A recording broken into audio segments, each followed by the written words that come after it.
Well, it's a very good morning from him, and of course, it's a very good morning from me. So, good morning and welcome to my mortgage live stream. I hope everybody is well. Hope you're good. So, let's go online or on air, as they say. We've been we've been away a couple of weeks. It's been a while, as they say, and I've missed you. I hope you've missed me too. Maybe you haven't. But it's been holiday season, of course. If you're not from the Northern Hemisphere, of course, you know that these 2 weeks, the last 2 weeks in August, tend to be the busiest, don't they? But the kids are back to school today, and the housing market's booming. We'll wait and see what happens, shall we? So let's crack on with our topics today. Got a couple of good ideas to help you. I've got some financial planning kind of protection ideas to help you. And then we're going to take a look at a little closing technique, actually, which will help you when giving advice and giving financial protection to people as well. So we've got that coming, and a few ideas about what we've got going on. Who knows what this quarter's going to do? If we had a crystal ball, as Martin Lewis talks about, then we know what's going to happen. But the signals are there.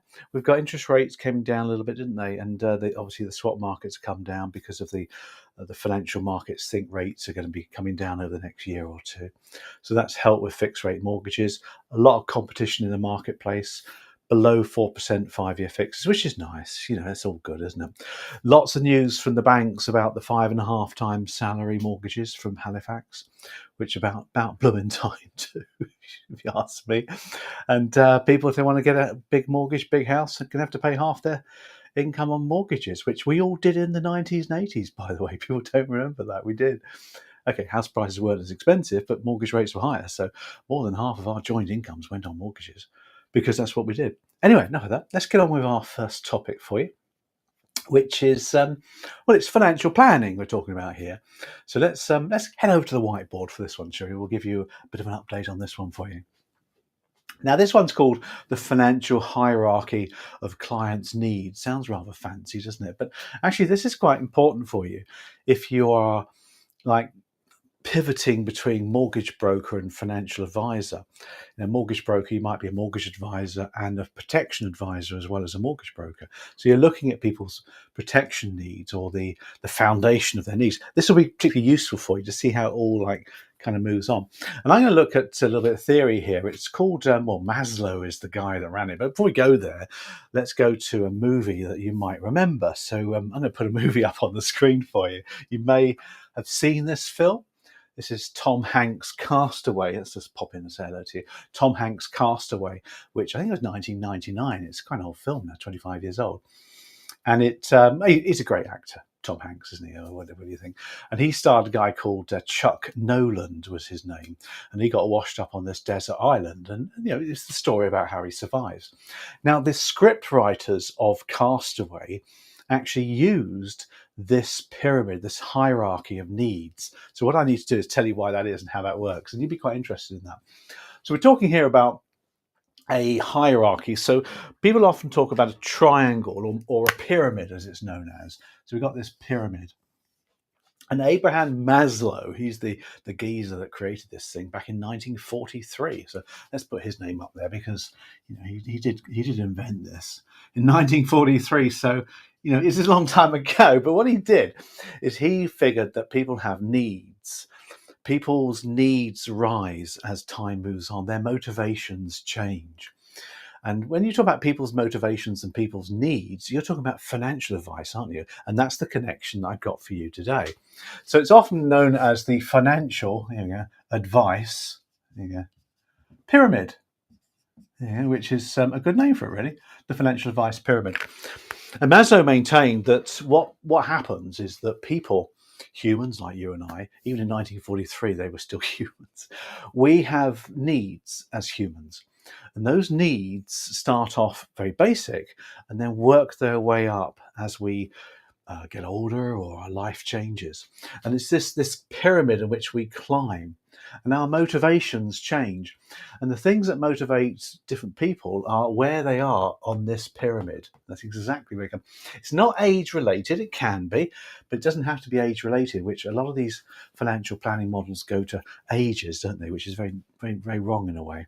So let's tell you how this all works then. So what I want to do is share with you how it worked for Tom Hanks, and you can see how this all works. Now, Tom Hanks from the film Castaway, well, let's just put a little picture up for you, and you can see what I mean by this one, because Tom Hanks had a number of things happen to him. So if we go to this slide, which has got a lovely little picture for you. Here you go, let's put this one up for you. Tom Hanks, and there's the pyramid. Tom Hanks was a successful guy, really successful guy, who was working for FedEx. I think it was one of those big firms, in a senior position. But he was on an aeroplane going from Japan, I think it was, back to the States, or vice versa. Anyway, the plane crashed in the Pacific Ocean, and he landed on this desert island. And the plane crashed. Nobody survived apart from him, and he had nothing. There was nobody on this desert island. It was completely deserted. Hence, it's a desert island. And he started to have to live. Now, what happened is Maslow's hierarchy was used by the script writers, because the very first thing that Maslow needed, looking at the picture there, is right down the bottom of that graph, is where we have the basic needs of somebody: survival and security.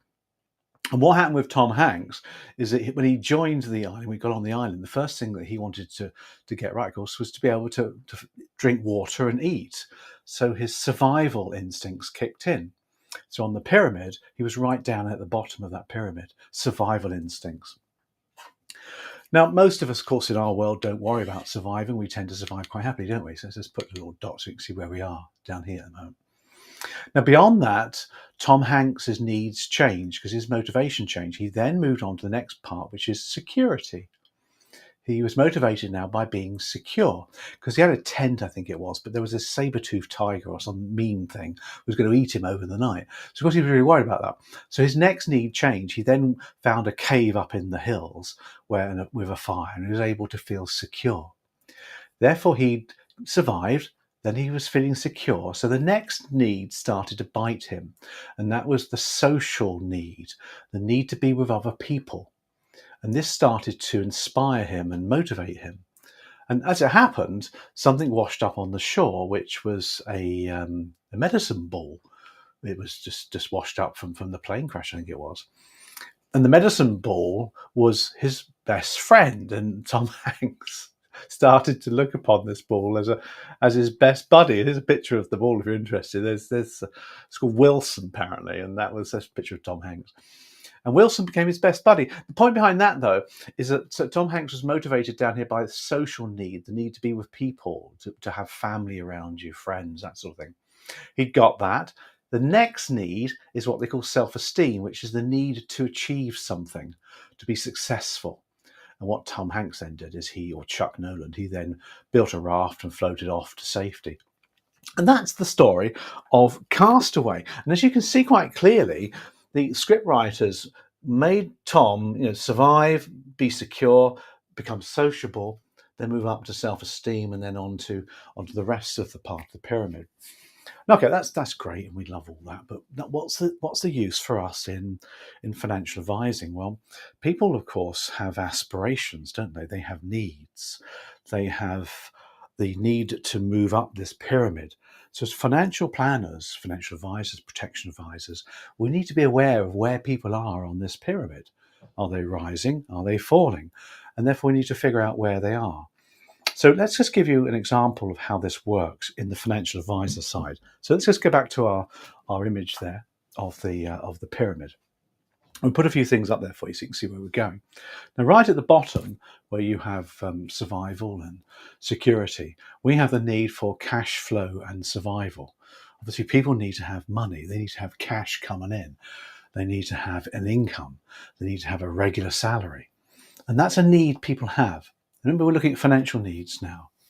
Once they've satisfied that, they then need to have financial safety. This is the safety net of being ill or dying or losing your job or something like that, or losing your house or being made evicted or house burning down.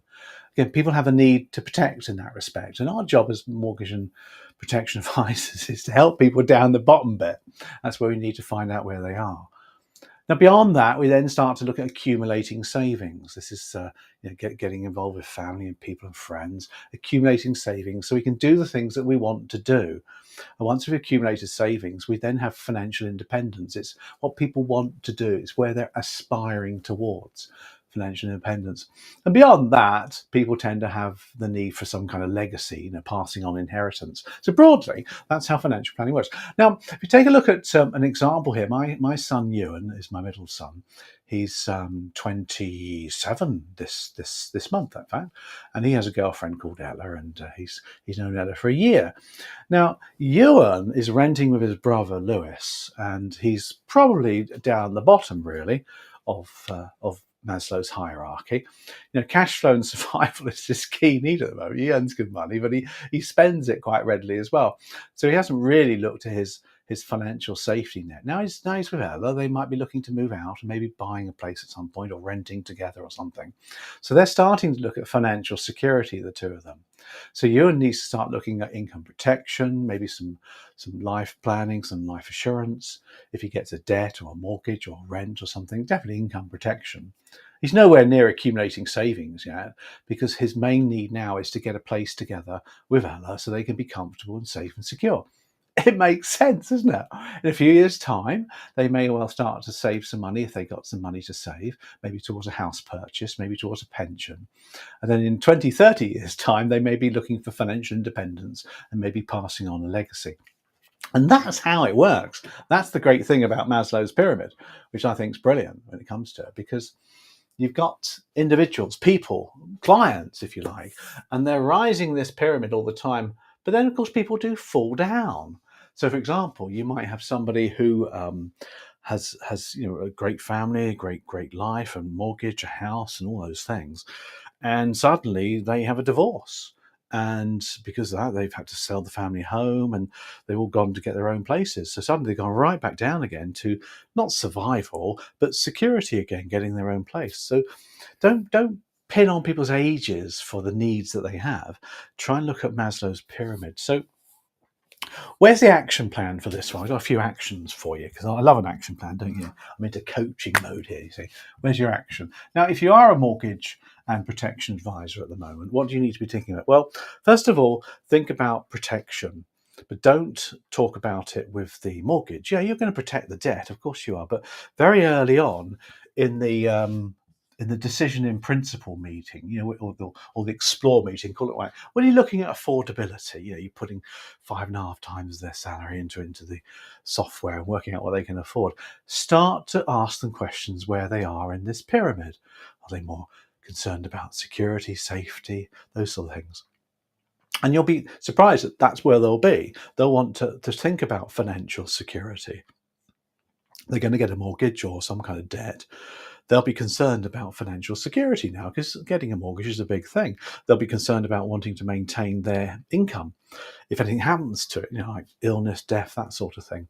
So talk to them about where they are, and then talk to them about income security or income resilience. Call it what you like. Income protection is what we tend to call it. And that's something you can do very early on in the decision in principle meeting, because they'll be down the bottom of the pyramid, you see. And then talk to them further about where they're moving towards. And as you progress into financial advisor clients, maybe doing a review for one of your clients 2 years later, they've been in the house for a couple of years, find out where they are in the pyramid. Are they more towards financial security? Here's a lovely little example of the sort of things you can talk about here, just to put another little slide up for you. This is quite a nice slide. It's quite a detailed slide, this one, but it is actually quite ready. This, again, is the pyramid. What sort of things go on? Right at the bottom, you've got home needs, stability, of course. You've got home security. You've got job security. Life assurance comes in there. Inflation protection, of course. Income security and resilience. Investment growth. You've got debt repayment, of course, downsizing your home, financial independence, retirement income. You've got legacy planning, and you've got charity giving. This is how people's lives evolve. They start at the bottom and they work their way up. So that's a nice little graphic to share with you as well. Now, of course, that's the main action for you. But if you are looking at, reviewing your clients' details, which you should do, of course, as a mortgage advisor, mortgage protection advisor, reviewing your clients 6 months later, a year later, 2 years later, you do need to think about what to talk about. And bringing out this pyramid is a good thing to sort of see where they are. And it might be that they're wanting to make some savings, like to starting to save some money for a rainy day, or maybe some pension savings. And you might then want to think about financial advising. Now, if you don't do financial advising now, then find somebody you can refer to that does, or get yourself trained up so you can look at that area as well. So that's a second action plan for you. Interesting, wasn't it, with Tom Hanks and the film? He had this pyramid, of course, and he'd gone upwards to self-esteem. He escaped the island, and he got rescued by a big super tanker. Went back to Memphis, Tennessee, where his character was living before. His wife had remarried, because the years had passed by. She thought he was lost, So suddenly, of course, he thought he was up here, but of course he came back down again. He was in survival security in his hometown of Memphis, Tennessee. But I doubt if there's many saber-toothed tigers in Memphis, Tennessee to worry about. So that's the financial hierarchy of needs. I hope you found that useful. Bye. Well done. Well done. Good. Okay. So, interesting session that really on financial advising. Makes you think about giving advice to people. It's something to talk about, isn't it? Because when you do a client review after 6 months, a year, 2 years or whatever, and you're doing a fact find, you can take down details, but how do you start talking about needs and financial needs that clients have? It's a great way of looking at it, I think. Okay, let's get on to our last session for you, which is our usual little sales tip that we got for you to help you in your advice practice. And this one I think you'll like. This one's called the Meghan Markle closing technique.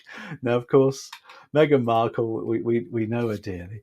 The Meghan Markle closing technique, this one, a simple closing technique. Now, the BBC, of course, if you've probably heard, have just paid an undisclosed sum, a lot of money, for the rights to broadcast Suits on its iPlayer platform. Now, Suits is an American TV show starring Meghan Markle as the paralegal Rachel Zane. Now, in the show, you'll soon discover the main character, a guy called Harvey Specter. What a great name. Harvey Specter is a smart, handsome, successful lawyer. And he uses the phrase, "This is what we're going to do next," with such authority and aplomb and panache that people follow his every step. And you need to watch the program to see it. Now, I think all advisors and salespeople can use this phrase when organizing the next steps for their clients. This is what we're going to do next. So where would you use it? Well, you'd use it in between meetings when you're fixing up the next meeting. You'll use it when you're agreeing on a review meeting, maybe in 6 months' time, when introducing a protection conversation, possibly, before spending lots of time researching the right mortgage and protection for your client. You'll certainly use it then as well. I mean, securing a first meeting with a new client, you'd probably use it as well. This is what we're going to do next. I think it's great. Now, there's 8 seasons of Suits, which is a lot of episodes. Apparently, 134 episodes all told. Now, I managed to binge watch the lot of them during the first year of lockdown in 2020. But what about you? There we go. Fine. Good little technique for you. Just to finish things off with an aplomb for you. Nice little closing technique, which will help you in your advice practice. Got a busy September coming up, a busy autumn actually, which is quite exciting for everybody. We've got a number of new products. We've got cohorts coming in for the CMAP. We've got a DIP FA cohort coming in as well to help you along the way. So obviously talk to me about that. Just to give you the details of the DIP FA one, here's a picture there for you of the webinar. In fact, I'm running one tonight on the 2nd September, 6 p.m. Now, obviously, you may be watching this live stream recording after the event, but these are going to be on YouTube, so you can catch these. What I'm doing here is I'm going to give you half an hour of what this is all about. How are we going to help people segue to become a financial advisor and get all those exams? So that's quite exciting for those of you who are interested in that one. As always, my friends, don't forget to get onto our member list if you want to get all the information about all these things, of course. So there's the QR code to get onto our member list, and we'll be happy to have it on there so we can keep you informed of all good things. Other than that, I hope you have a fantastic week, first week of September. Let's enjoy a lovely Indian summer, shall we? The sun's shining already, and we'll see you next week. Bye.